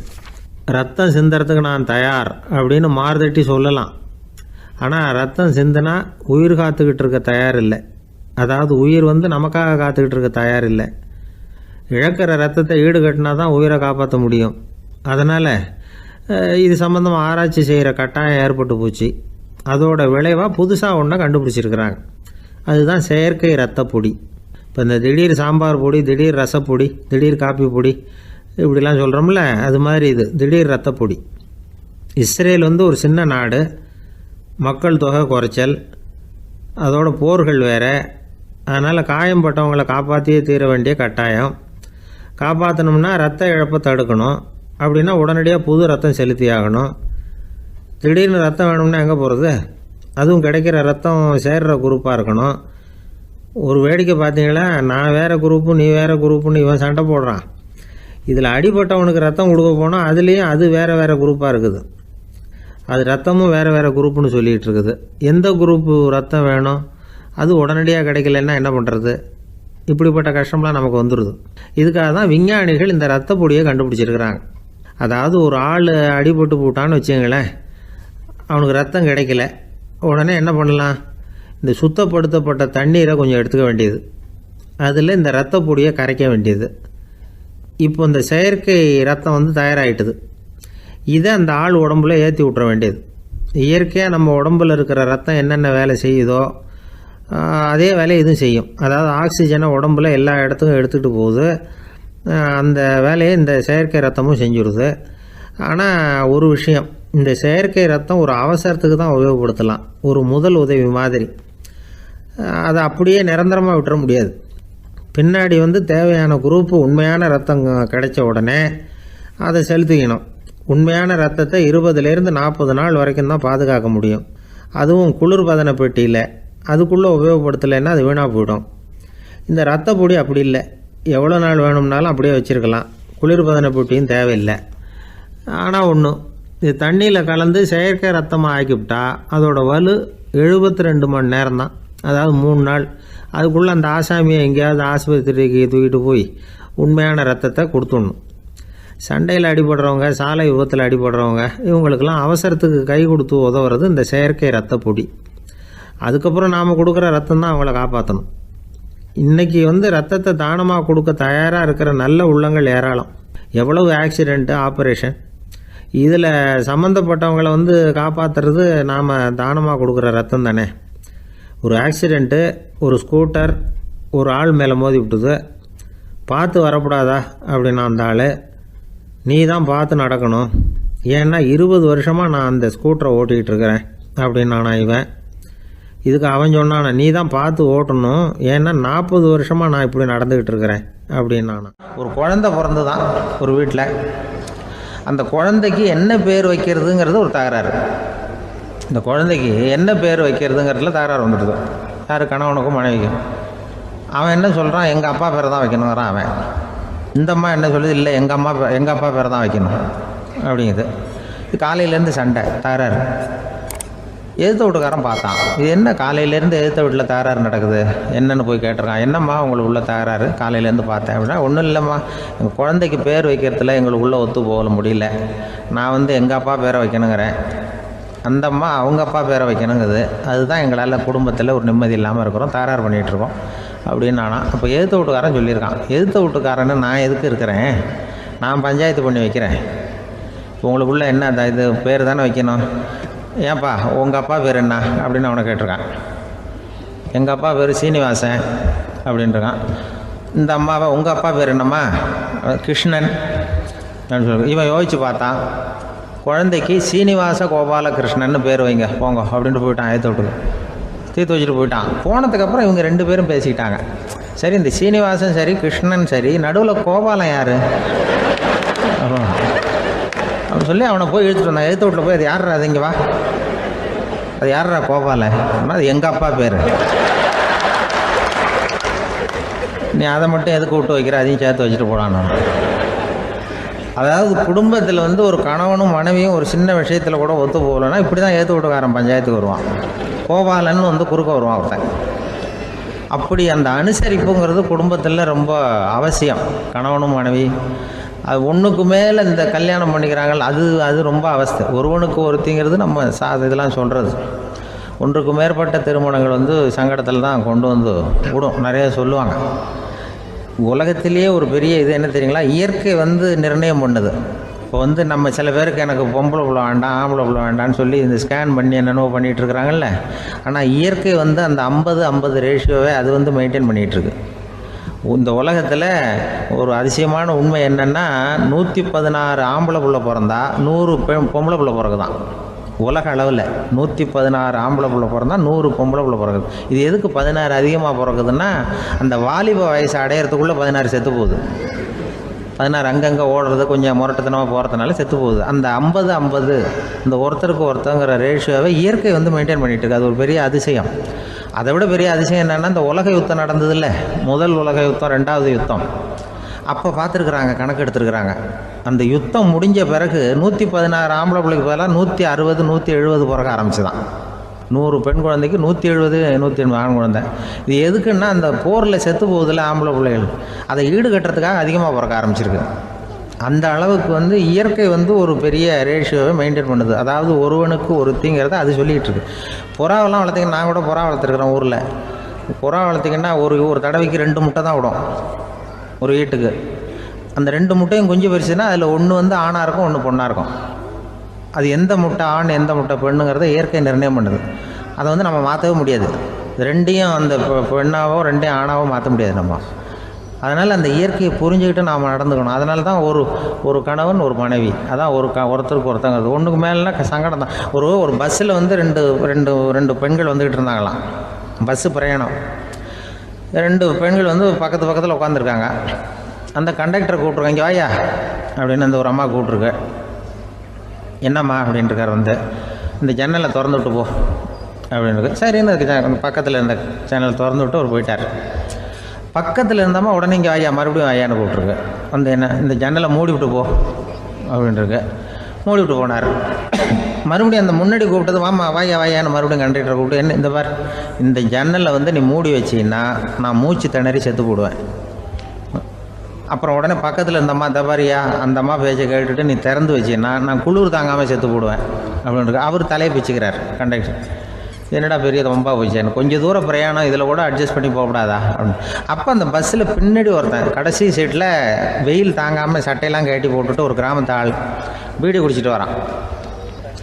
அவர் கூப்பிட்ருக்கான் அந்த ஆள், அந்த கண்டக்டர், இங்கே வாயா, அங்கே என்ன தகராறு அப்படின்னு. அந்த எதிர்த்து வீட்டுக்காரன் வந்தானே முன்னாடி பஞ்சாயத்துக்கு, அது மாதிரி கண்டக்டர், இங்கே வாயா, அவன் ஏன் நீ என்ன சொல்ல போகிற அப்படின்ட்டு வந்திருக்கான். நீ சட்டையெல்லாம் கேட்டு போட்டு பீடி குடிக்கிறோம், பீடி புகையை ஊதி விட்டு அங்கே என்ன தகராறு அப்படின்னு கேட்டிருக்கான். ஒன்றும் இல்லையா, அந்த அம்மா வந்து ஜன்னலை திறந்தா செத்து போவேங்கிறது, இந்த அம்மா ஜன்னலை மூடுனா செத்து போவேங்கிறது, நான் என்னையா பண்ணுறது ஒரு ஆள் அப்படின்னு.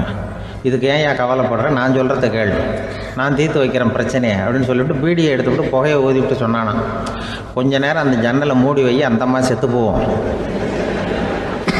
அப்புறம் திறந்து வை, இந்த அம்மா செத்து போவோம், நாம் நிம்மதியாக போகலாம் அப்படின்னு சொல்லிட்டு பீடி குடிக்க ஆரம்பிச்சிட்டான். அவருக்கு கோவம் வந்துட்டுது கண்டக்டருக்கு. உனக்கு என்னையா நீ பாட்டுக்கு சொல்லிட்டு போடுவ, அந்த 2 அம்மாவும் செத்து போச்சுன்னா அவங்க வீட்டுக்காரனுக்கெல்லாம் யார் பதில் சொல்கிறது அப்படின்னா, கவலையே படாத, 2 பேருக்கும் நான் தான் வீட்டுக்காரன். அதனால தான் அந்த யோசனையை சொன்னேன் அவங்ககிட்ட. அப்புறம் இதுதான், இந்த ஒன்றுக்கு மேலே போச்சுன்னா அது இயற்கைக்கு விரோதம், இப்படிலாம் ஆகும். அதனால தான் அவன் அவ்வளவு ஒன்றுமே வேண்டான்ட்டு கடைசி பெஞ்சு இதில் போய் சீட்டில் உட்காந்துக்கிட்டான். அப்படி அது இயற்கையை புரிஞ்சுக்கிட்டு வாழணுங்கிறது முக்கியம். குடும்பத்தில் வந்து கணவனுடைய பங்கு என்ன, மனைவியினுடைய பங்கு, குழந்தை குட்டிகள்லாம் சொல்லுவாங்க. அப்படி இருக்கணும். கணவன்கிறவனுக்கு நிறைய சகிப்புத்தன்மை தேவைப்படுது. கிராமத்தில் ஒருத்தன் வந்து தன்னுடைய நகங்களை வெட்டிக்கிட்டு இருந்தான். வெட்டி முடித்ததும் ஒரு வயசானவர் அவனை பார்த்து, அதையெல்லாம் அடுத்தவன் கண்ணில் படுறது மாதிரி போட்டுறாதப்பா, ஆபத்துன்னார். என்ன ஆபத்துன்னு கேட்டான் இவன். எவனாவது பில்லி சூனியம் வைக்கிறவன் எடுத்துட்டு போயிட போறான் அப்படின்னாரு அவர். வேண்டாத ஒருத்தனுக்கு ஏதாவது கெடுதல் பண்ணணும்னா உடனே மந்திரவாதியை தேடி போறது உண்டு. மந்திரவாதி என்ன பண்ணுவாருன்னா, யாருக்கு சூன்யம் வைக்கணுமோ அவனோட காலடி மண்ணு, முடி, நகம் இதையெல்லாம் அவனுக்கு தெரியாம எடுத்துட்டு வா அப்படிம்பார். இது மட்டும் இல்ல, அழுக்கு துணி, வேறு மனித உருவம் மாதிரி செய்யப்பட்ட பொம்மை, இதையெல்லாம் கூட மந்திரவாதிகள் பயன்படுத்துறது உண்டு. இதெல்லாம் ஏமாத்து வேலை. மனிதனுடைய முடி, நகம் இதெல்லாம் வெட்ட வெட்ட வளருது இல்லையா, அதனால அதுக்குள்ள உயிர் இருக்கிறதாக ஆதி மனிதர்கள் நம்பி இருப்பாங்க. அதனால மனுஷங்கிட்ட இருந்து அதெல்லாம் பிரிக்கப்பட்ட பிறகும் கூட அதுகளுக்கும் அந்த மனுஷனுக்கும் தொடர்பு இருக்கிறதாக அவங்க நம்பினாங்க. அந்த நம்பிக்கை தொடர்ந்து வந்து அதோட விளைவாதான் இன்னைக்கு மந்திரவாதிகள் நகத்தையும் முடியையும் எடுக்கிறாங்க. அந்த நகத்துக்கும் முடிக்கும் ஒரு பாதிப்பு உண்டாக்குனா அது சம்பந்தப்பட்டவனுக்கு போய் சேரும் அப்படிங்கிறது அவங்க நினைப்பு. அவ்வளவுதான் விஷயம். இது மாதிரி நம்பிக்கைகள் தான் இன்னைக்கு நகம், முடி இதையெல்லாம் மற்றவங்க கண்ணில் படும்படி போடக்கூடாது அப்படிங்கிற வழக்கத்தை உண்டாக்கி விட்டுது. ஒருத்தர் பேர் என்னன்னு கேட்டு தெரிஞ்சுட்டு போய் அந்த பேரை வச்சு அவனோட ராசி பலனை கணிச்சு அவனுக்கு ஏற்பட இருக்கிற கெட்ட நேரத்தில் அவனுக்கு சூன்யம் வச்சா அது உடனே பலிக்கும் அப்படின்னு ஒரு நம்பிக்கை. அது மட்டும் இல்ல, சூன்ய தகட்டுல பேரை எழுதி புதைக்கிறதும் உண்டு. இதனாலதான் பெண்கள் கணவன் பேரை சொல்லாத பழக்கம் ஏற்பட்டுதான். அதாவது பேரை கேட்டுக்கிட்டு போய் ஏதாவது கெடுதல் பண்ணிவிட்டா என்ன பண்றது அப்படிங்கிற பயம். அப்படி ஆரம்பிச்ச பழக்கம்தான் இன்னைக்கு ஏதோ மரியாதைக்காக கணவன் பேரை பிறர் முன்னிலையில சொல்றது இல்லை அப்படிங்கிறது மாதிரி ஆயிட்டுது. மந்திரவாதிகள் நம்ம ஊர்ல மட்டும்தான் இருக்கிறாங்கன்னு நினைக்காதீங்க, உலகம் பூரா உண்டு. பிசி தீவில் வாழக்கூடிய மக்கள் என்ன செய்வாங்களாம் தெரியுமா? இது மாதிரி மாந்திரீகம், செய்வன, பில்லி, சூனியம் இதெல்லாம் தங்களை பாதிக்காம இருக்கிறதுக்காக வீட்டை சுத்தி அகழி வெட்டி அதுல தண்ணீரை நிரப்பி வச்சிருவாங்களாம். ஆஸ்திரேலியாவில் இருக்கக்கூடிய பழங்குடி மக்கள் கிட்ட ஒரு பழக்கம், ஏதாவது பழங்கள் சாப்பிட்டா அதோட விதைய தண்ணீர்லயோ அல்லது ஆத்துலயோ போட்டுருவாங்களாம். வெளியில போட்டுட்டா அதை எடுத்து செய்வினைக்கு பயன்படுத்திடுவாங்க அப்படிங்கிற பயம். இது மாதிரி உலகம் பூராவும் செய்வினையின் மூலம் அடுத்தவங்களுக்கு பாதிப்பை உண்டு பண்ண முடியும் அப்படிங்கிற நம்பிக்கை இருக்கத்தான் செய்யுது. பொதுவா எல்லா ஊர்லயுமே நகம், முடி, காலடி மண்ணு, மனித உருவ பொம்மை இததான் மந்திரவாதிகள் பயன்படுத்துறாங்களாம். இந்த பில்லி, சூனியம், செய்வினை இதுல இருக்கிற உண்மை என்ன தெரியுமா? நகமோ முடியோ எதையும் செய்யறது இல்ல, சம்பந்தப்பட்டவனுக்கு ஏற்படுற பயம் இருக்கு பாருங்க, அதுதான் பாதிக்கும். இது மனநிலையை பொறுத்த விஷயம், வேற விஞ்ஞான ரீதியான பாதிப்பு இதுல எதுவும் கிடையாது. நம்ம ஊர்ல ஏற்பட்ட பகுத்தறிவு சிந்தனைகள், மூட நம்பிக்கைகளை எவ்வளவோ குறைச்சிருக்குது. இருந்தாலும் ஏமாந்து போறவங்க இன்னும் இருந்துகிட்டு தான் இருக்கிறாங்க. இந்த காலத்துல சின்ன குழந்தைகளை கூட ஏமாத்துறது கஷ்டம். ஒரு குழந்தை கேட்டுதான், ஏன்பா பிரார்த்தனை பண்ணுனா நமக்கு எல்லாம் கிடைக்குமா அப்படின்னு தான். ஓ கிடைக்குமே அப்படின்னாராம் அப்பா. நீ வச்சிருக்கிறிய பேனா அது கூட கிடைக்குமா அப்படின்னு கேட்டுதான் குழந்தை. ஓ கிடைக்கும் அப்படின்னாராம். அப்படின்னா நீ வச்சிருக்கிற பேனாவை என்கிட்ட கொடுத்துரு, அதுக்கப்புறம் நீ பிரார்த்தனை பண்ணி வேற ஒரு பேனாவை வாங்கிக்கோ அப்படின்னு தான் அந்த சின்ன குழந்தை. இந்த உலகத்துல மனுஷன் எவ்வளவோ தவறுகள் செய்யறான், அதுக்கெல்லாம் என்ன காரணம்? அதை பத்தின ஆராய்ச்சி தான் இன்னைக்கு. இதுக்கு ஆராய்ச்சி என்னத்துக்கு, அது தெரிஞ்ச விஷயம் தானே அப்படின்னு நீங்க நினைக்கலாம். ஆனா அப்படி அலட்சியமா இந்த விஷயத்தை விட்டுறக்கூடாது. பொதுவா எல்லோரும் நினைக்கலாம் எது சரி எது தவறு அப்படின்னு தெரியாததுனால தான் மனுஷன் தப்பு பண்றான் அப்படின்னு. ஆனா அப்படி சொல்லிட முடியாது. மனுஷன் தெரிஞ்சே தான் தவறுகள் பண்றான். இப்போ உதாரணத்துக்கு ஒரு சாலையில இடது பக்கம் போக வேண்டிய ஒருத்தர் நடுக்கோட்டை தாண்டி வலது பக்கமா வண்டியை ஓடிட்டு போறாருன்னு வச்சுங்க. என்னப்பா இது தப்பு இல்லையா அப்படின்னு அவர்கிட்ட கேட்டா, அதெல்லாம் எனக்கு தெரியும், நீ உன் வேலையை பார்த்துட்டு போ அப்படிம்பார்.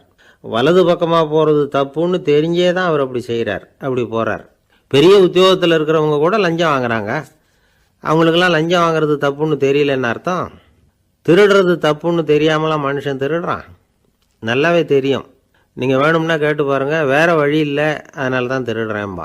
திருடுறது ஒரு புண்ணியமான காரியம்னு திருடனே கூட சொல்ல மாட்டான். திருடுறது தவறுங்கிறது திருடனுக்கு தெரியும் அப்படிங்கிறத விளக்கறதுக்காக ஒரு பெரியவர் ஒரு கதை சொன்னார்.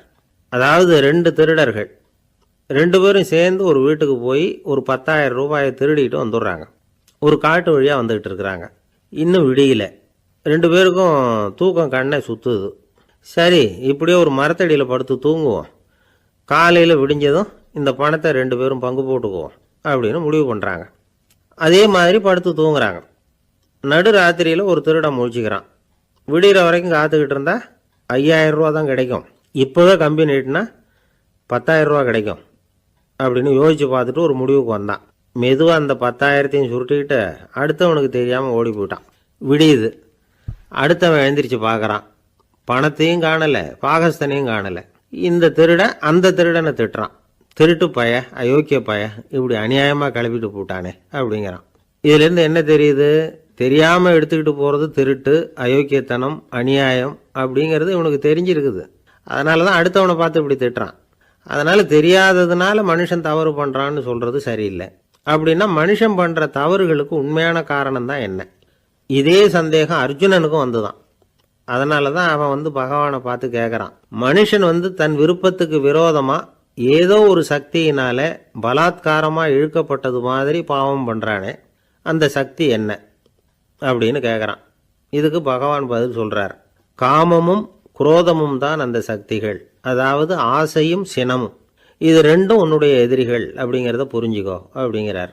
இன்னமும் நுணுக்கமாக பார்த்தா காமத்தினுடைய மறு உருவங்கள் தான் குரோதமும் லோபமும். ஆசை நிறைவேறலைன்னா குரோதம், அதாவது கோபம். ஆசை நிறைவேறிட்டதுன்னா லோபம், அதாவது பேராசை. பாவத்தை கண்ட்ரோல் பண்ணணும்னா அதுக்கு மெயின் சுவிட்ச் எது அப்படிங்கிறது இப்போ தான் தெரியுது. அதுக்கு மனுஷன் தெரிஞ்சே தான் தவறு பண்ணுறான் அப்படின்னு பேசிக்கிட்டோமே. அதுக்கு ஒரு உதாரணம். ஒரு ஆள் ஹோட்டலில் சாப்பிட போனான், சாப்பிட்டு முடித்தான். எழுந்திரிச்சு வந்து முதலாளிகிட்ட பில்லை கொடுத்தான், காசை கொடுக்கல. முதலாளி பணம் கொடுன்னு கேட்டார். இவன் என்கிட்ட பணம் இல்லைன்னா. முதலாளி கொஞ்சம் கூட அலட்டிக்கல. உள்ளே இருந்து ஒரு ஆளை கூப்பிட்டார். இவனை கூப்பிட்டுக்கிட்டு போய் இட்லி மாவு ஆட்ட சொல்லுன்னார். இவனும் கவலைப்படாமல் உள்ளே போயிட்டான். அப்போது அழைச்சிட்டு போகிற ஆள் கேட்குறான், ஏன் சார் சாப்பிட்றதுக்கு முன்னாடி காசு இல்லைங்கிறது உங்களுக்கு தெரியாதா அப்படின்னு கேட்குறான்.